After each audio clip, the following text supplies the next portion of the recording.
সেদিন বীরভূমের একটা ঘটনা।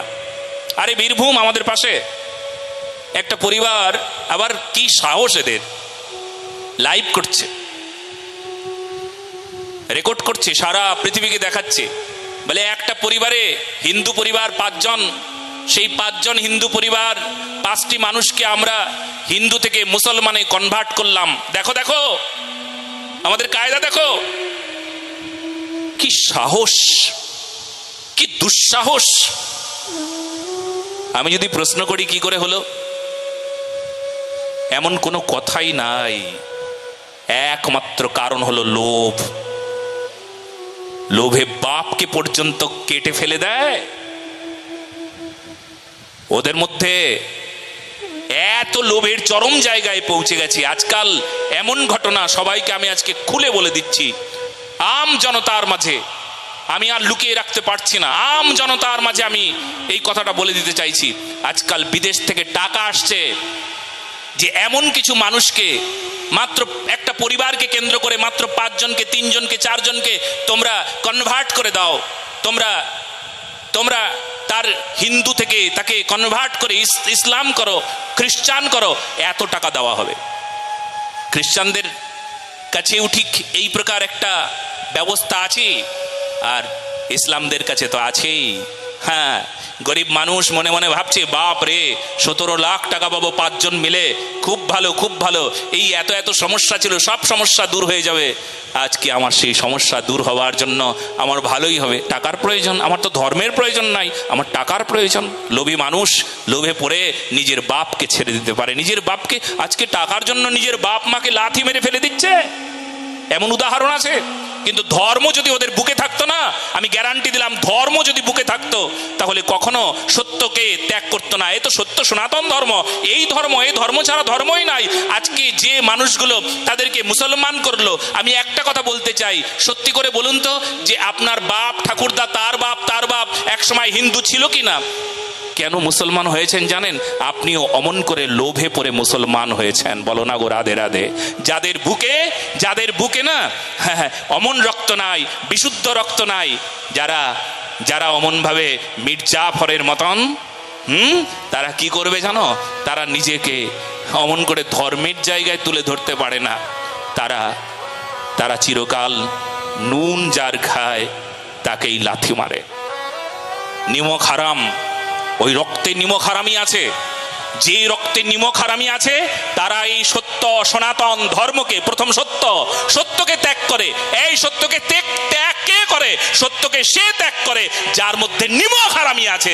নিমক হারামি ছাড়া কখনো ওই রক্ত কখনো সত্যকে ত্যাগ করতে পারবে না। যার মধ্যে নিমক হারামি আছে সেই সত্যকে ত্যাগ করে, সে ধর্মকে ত্যাগ করে। নিমক হারামি আছে। সেই জন্য সবাই মনে রেখো, ভয়ঙ্কর পরিস্থিতি চলছে, কিন্তু অতি সাবধান। লোভের পরবশ হয়ে এমন কিছু করবে না।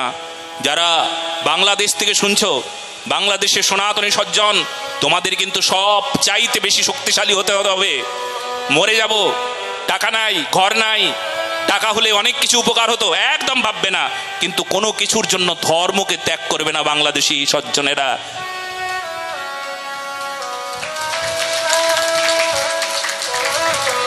তোমাদের আরো বেশি শক্ত হতে হবে, কারণ পরিস্থিতি তোমাদের কিন্তু অনুকূল পরিস্থিতি নয়, ভয়ঙ্কর পরিস্থিতি তোমাদের সামনে। বাংলাদেশি সজ্জন, বাংলাদেশি সনাতনী সজ্জন যারা এই চ্যানেলের মাধ্যমে তোমরা শুনছো, তোমাদের কিন্তু সবচাইতে বড় শক্তিশালী হতে হবে। আরে ভারতবর্ষের মতন একটা জায়গায়, পশ্চিমবঙ্গ ভারতবর্ষের মতন একটা জায়গায় 5 জন একটা পরিবারের, কি আশ্চর্য ব্যাপার। আবার তারা ভিডিও করে আবার ছেড়েছে, সবাইকে শোনাচ্ছে, দেখো দেখো দেখো। এই লজ্জা, এ কার লজ্জা?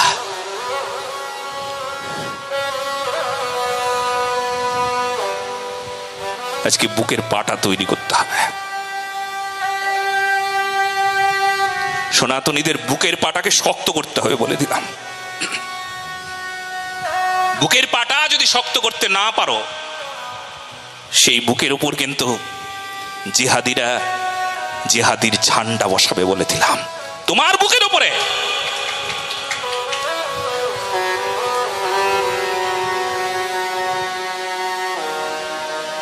ভয়ঙ্কর পরিকল্পনা চলছে।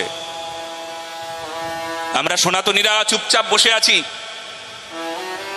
আমাদেরকে দমিয়ে রাখা, আমাদেরকে মেরে ফেলা, আমাদেরকে পরিস্থিতির এমন ভয়ঙ্কর শিকার হবে, তার জন্য এমন ভাবে তৈরি হচ্ছে। কিন্তু আমরা এবার যদি এক না হই, জোট না হই, বাংলাদেশের সমস্ত সজ্জনেরা আবার তোমরা জোট হও। সামনে একটা যে তারিখ দেওয়া হয়েছে, তোমরা ঢাকায় সকলে মিলে যাবে, সবাই এক হবে তোমাদের অধিকার আন্দোলনের জন্য, অধিকার আদায়ের জন্য। সমস্ত সনাতনী এক হও। খুব দ্রুত তোমরা সাবধানে থাকো।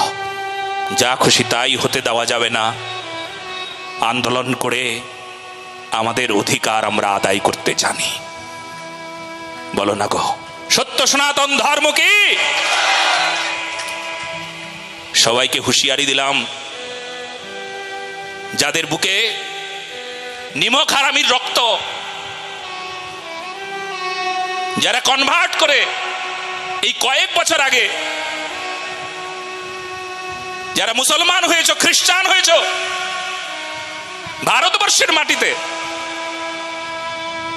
তারা এরপরে কোন হিন্দু পরিবারের দিকে আঙ্গুল তুলে দেখবে, ছেড়ে কথা বলবো না আমরা বলে দিলাম। বলো না, সত্য সনাতন ধর্ম কি?